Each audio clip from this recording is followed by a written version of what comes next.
une équipe de l'aventure des plantes arrive à Bogota.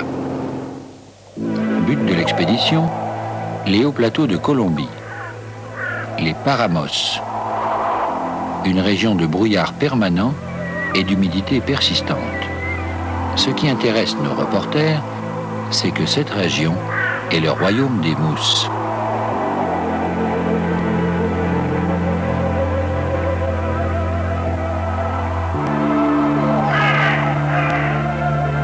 Dans l'histoire de la conquête de la Terre par les algues vertes venues de la mer, les mousses sont le premier commando d'infanterie de marine qui a débarqué et réussi à fixer une tête de pont. C'est un exploit glorieux que d'être ainsi passé de la vie aquatique à la vie à l'air libre. Mais hélas, après cet effort spectaculaire, les mousses n'ont pas su aller plus loin.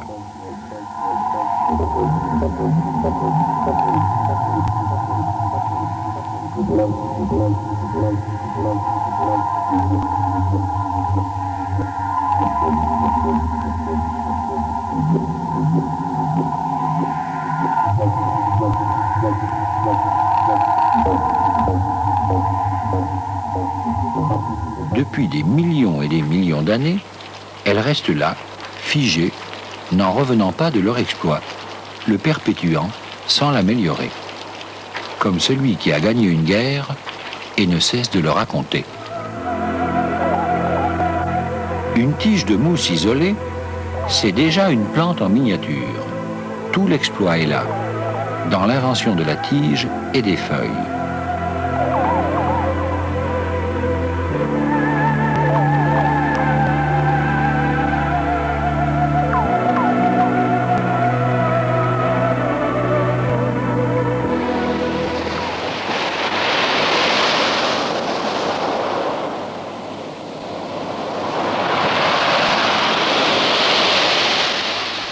Et pour mieux comprendre à quel point c'est un exploit, retournons à la mer.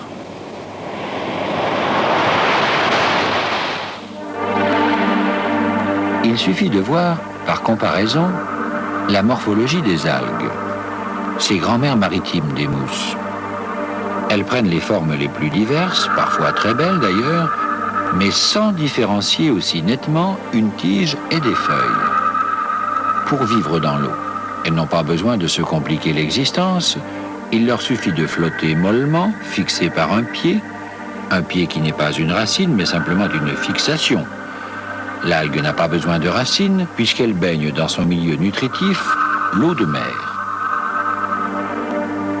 Quant à la photosynthèse, qui consiste à capter l'énergie solaire pour fabriquer des sucres, l'algue le fait aussi bien à travers l'eau, tant que la lumière pénètre. L'eau, pour l'algue, c'est donc à la fois le milieu porteur et nourricier. Pourquoi éprouverait-elle le besoin d'avoir des racines, une tige et des feuilles?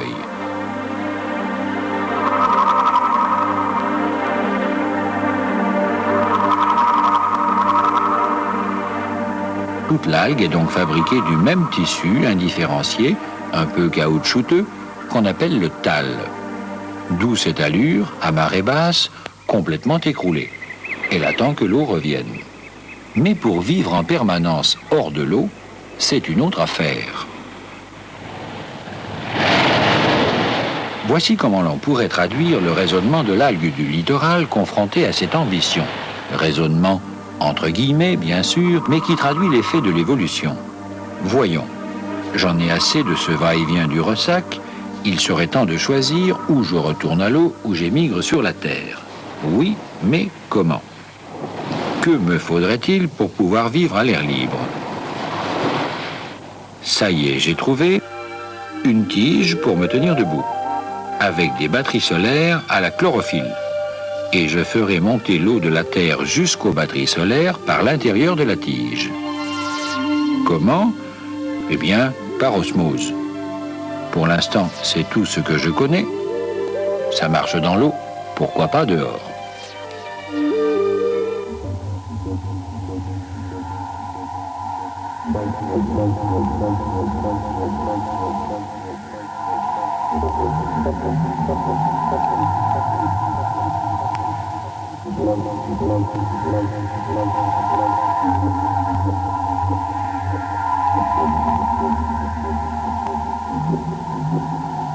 Voilà donc comment les mousses, par un effort d'imagination qui a duré des centaines de millions d'années, en divisant mieux le travail entre des organes désormais différenciés et spécialisés, ont réussi pour la première fois dans l'histoire de la planète la synthèse des 4 éléments: l'eau, l'air, la lumière et la terre.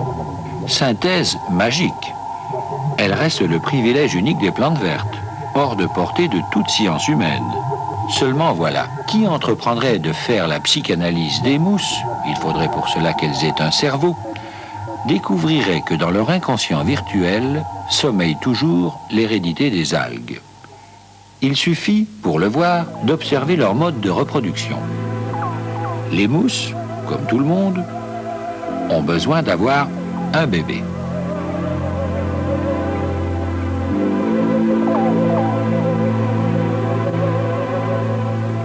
Et comment s'y prennent-elles? Eh bien d'abord, comme toutes les plantes, elles attendent la fin de l'hiver.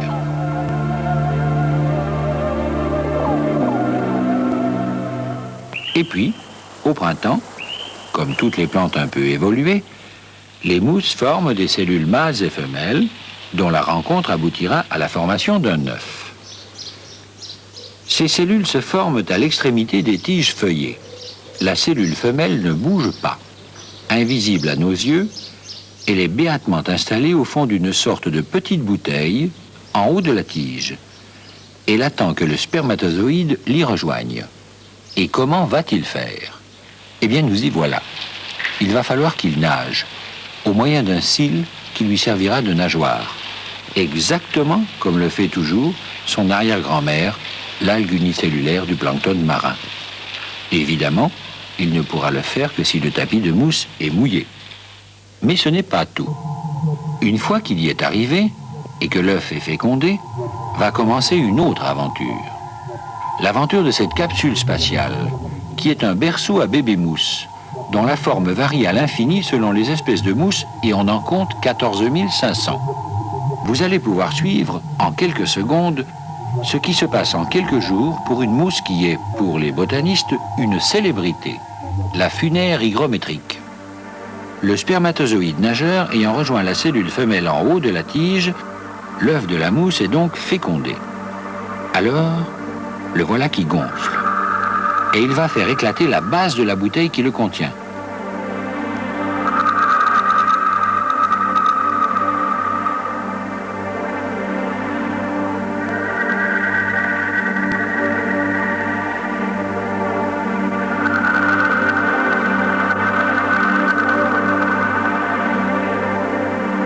Hop, c'est fait.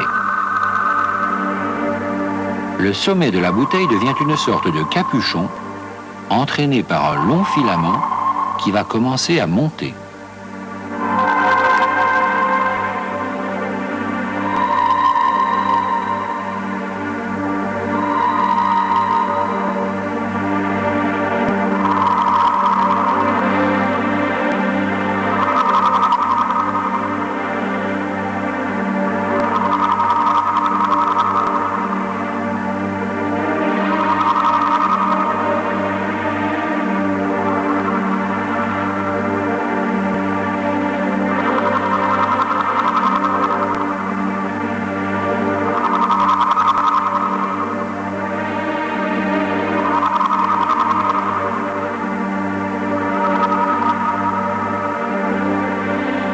À la fin de cette ascension, l'extrémité du filament va gonfler et donner la fameuse capsule. C'est une boîte avec un capuchon qui se termine par une sorte de bec de cigogne.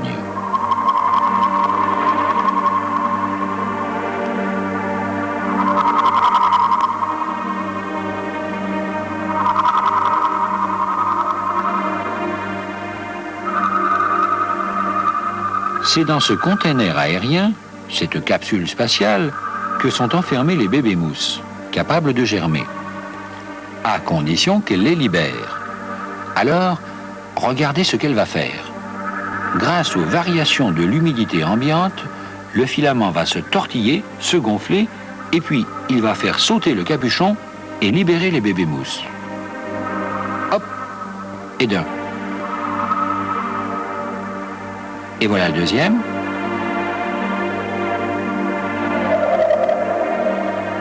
Et le troisième.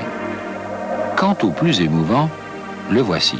Ce qui fait s'ouvrir les boîtes à bébé mousse, ce sont des dents que l'humidité fait s'écarter et qui contiennent, devinez quoi, de la lignine, c'est-à-dire le constituant du bois. Autrement dit, les mousses ont presque inventé le bois, mais voilà tout ce qu'elles ont su en faire. Elles n'ont pas vu le formidable parti qu'on pouvait en tirer.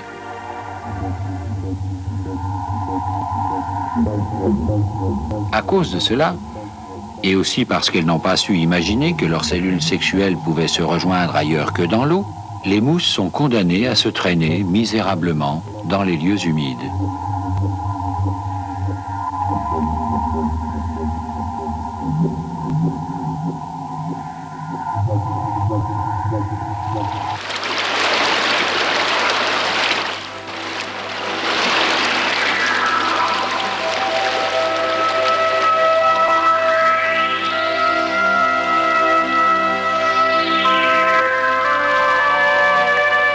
Parfois carrément dans l'eau, ou du moins à l'ombre. Au moment de se reproduire, leur inconscient virtuel les pousse à se comporter comme leurs grand-mères aquatiques, les algues. Elles ont conquis la terre, mais seulement à moitié, ne parvenant pas à s'arracher complètement du milieu originel. Voilà pourquoi, si l'on pouvait psychanalyser les mousses, on les trouverait mal dans leur peau, comme tous les gens à moitié libérées. Comme on dit au rugby, elles ont marqué un essai, mais elles ne l'ont pas transformé.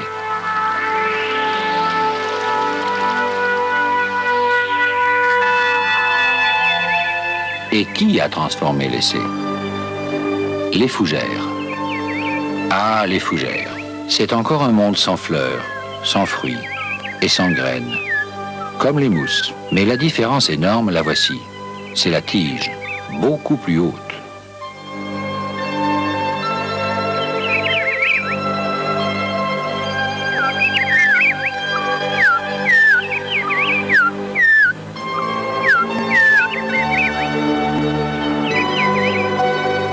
Parce que la fougère a compris, elle, que la lignine, c'était un formidable pas en avant. Qu'on pouvait, avec ça, se fabriquer un squelette de bois, rigide, donc beaucoup plus haut. Et tant qu'à faire, la lignine leur sert aussi à se fabriquer un double système de canalisation, pour faire monter l'eau et les sels minéraux bien plus vite, et faire redescendre les sucres. Beaucoup plus de sucre. Parce que du coup, les fougères peuvent commencer à fabriquer des vraies feuilles, parcourus par ces réseaux de canalisation que sont les nervures.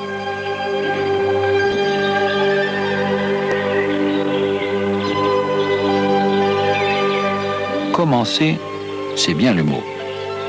En effet, si les feuilles de fougère sont ainsi découpées, c'est tout simplement qu'elles ne sont pas finies, au sens de l'évolution, s'entend. Les fougères, au stade actuel de leur évolution, n'ont pas achevé leur projet, formé de grandes feuilles, avec un tissu unique, reliant les nervures. En voici une pourtant qui est arrivée au bout, la fougère scolopendre. Au fait, pourquoi les feuilles de fougère, à leur début, sont-elles toujours ainsi enroulées? C'est parce que la croissance de la fougère se fait par les cellules de l'extrémité des feuilles. C'est le contraire de l'herbe qui repousse par le pied. Coupez-moi, je repousse pour vous. Tandis que si l'on coupe l'extrémité d'une feuille de fougère, elle ne grandit plus. C'est pourquoi la fougère prend bien soin de protéger le bourgeon terminal de ses jeunes feuilles. La meilleure manière étant de les garder enroulées en crosse, de les dérouler peu à peu et de n'exposer le bourgeon terminal qu'une fois la croissance terminée.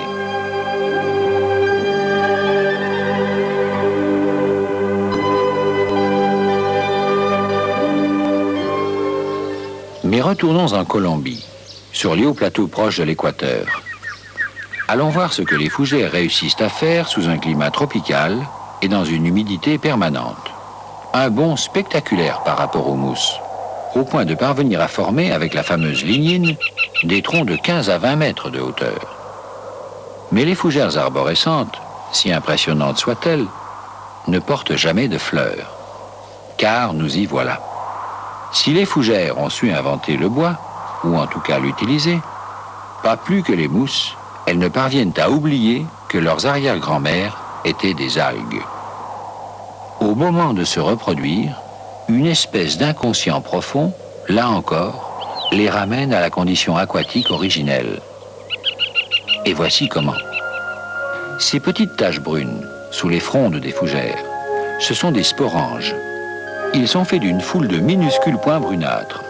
Chacun de ces points est une petite boîte ronde avec une drôle d'allure boursouflée. Et ce qui produit cette boursouflure, c'est une rangée de cellules épaissies par la fameuse lignine.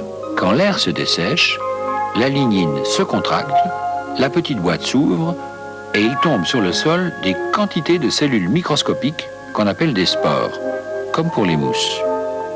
Ici, nous voyons les spores projetés en l'air parce que pour mieux filmer, nous avons disposé la fronde de fougère à plat, à l'envers, sous un microscope.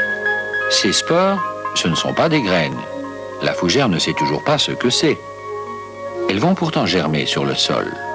Non pas pour donner une fougère, mais une étrange petite lame verte qui ne dépasse jamais 3 ou 4 cm, même pour les grandes fougères arborescentes. Ce minuscule organe n'a ni tige, ni feuilles, ni racines, ni vaisseau. En fait, il évoque absolument le tissu primitif de l'algue ancestrale. Et c'est sur ce fantôme d'algues ressuscité par la fougère que vont se rejoindre ces cellules sexuelles.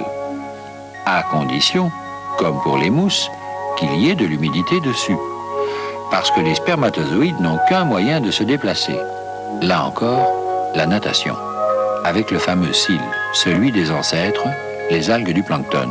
Après quoi seulement vont se former des œufs qui vont s'enraciner pour devenir enfin des petites fougères.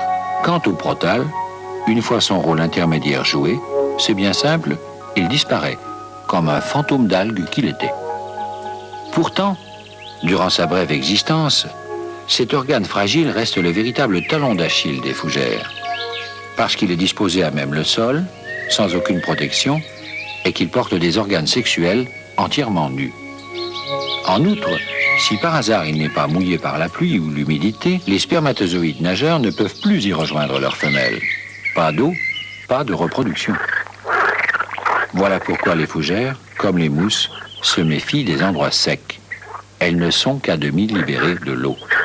Certaines fougères, comme les mousses, refusent même obstinément la vraie vie à terre. Ce sont les fougères aquatiques.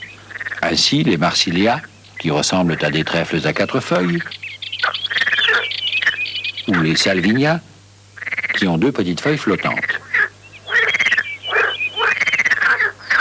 Même obsession de l'eau chez ces cousines des fougères que sont les prêles, dont la tige bourrée de sels minéraux sert à soigner la fatigue nerveuse, mais avec une tentative pour faire mieux en matière de reproduction.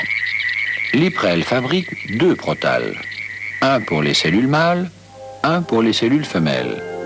Avantage, si l'on veut, il faut toujours que Tarzan le spermatozoïde rejoigne Jeanne à la nage.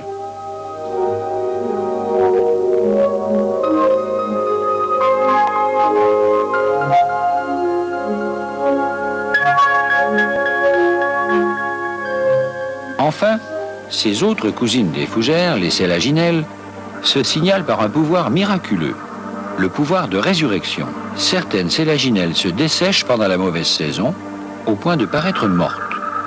Dès que la chaleur et l'humidité reviennent, elles ressuscitent littéralement, le temps de se reproduire, et elles repartent dans le coma pour plusieurs mois.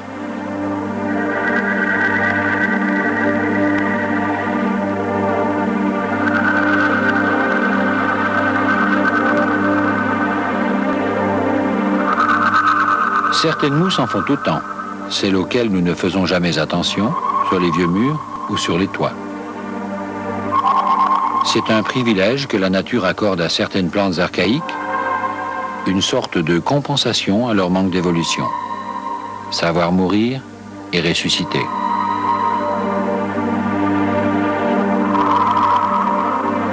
Mais la morale de cette aventure, qu'il s'agisse des mousses, des fougères, des des prêles ou des sélaginelles, c'est que ces plantes s'obstinent à témoigner devant nous, après des centaines de millions d'années, de ce que fut la première conquête de la Terre, une demi-conquête, puisque ces plantes n'imaginent toujours pas la reproduction hors de l'eau.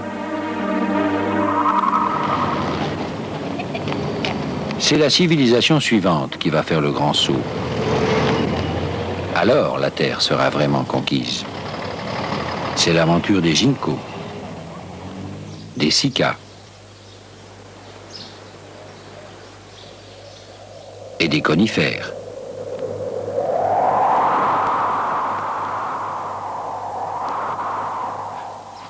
Mais comment ces plantes archaïques pourraient-elles imaginer, par exemple, que des millions d'années plus tard, une plante inventera ce que vous allez voir, filmé pour la première fois? Grâce à l'accéléré, ce qui dure 2 jours va durer 2 minutes sous nos yeux. Il s'agit d'une balsamine. Cette fleur va réussir devant vous la performance d'être mâle pendant une journée et femelle pendant la journée suivante. Pourquoi? Vous allez comprendre. D'abord, la fleur est mâle.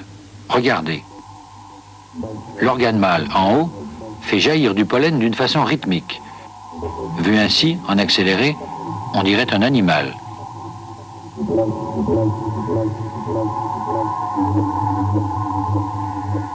Cet organe mâle est fabriqué comme une véritable brosse à pollen. Quand le bourdon entre dans la balsamine, attiré par le nectar qui est au fond, il va être obligé de ramasser du pollen sur son dos au passage. Ça ne peut pas rater. La fleur a calculé son ouverture au quart de millimètre en fonction de la corpulence du bourdon et de la longueur des poils qu'il a lui-même sur le dos. Pendant cette phase mâle de la fleur, le bourdon ne peut donc que ramasser du pollen et l'emporter sur une autre balsamine qu'il ira féconder.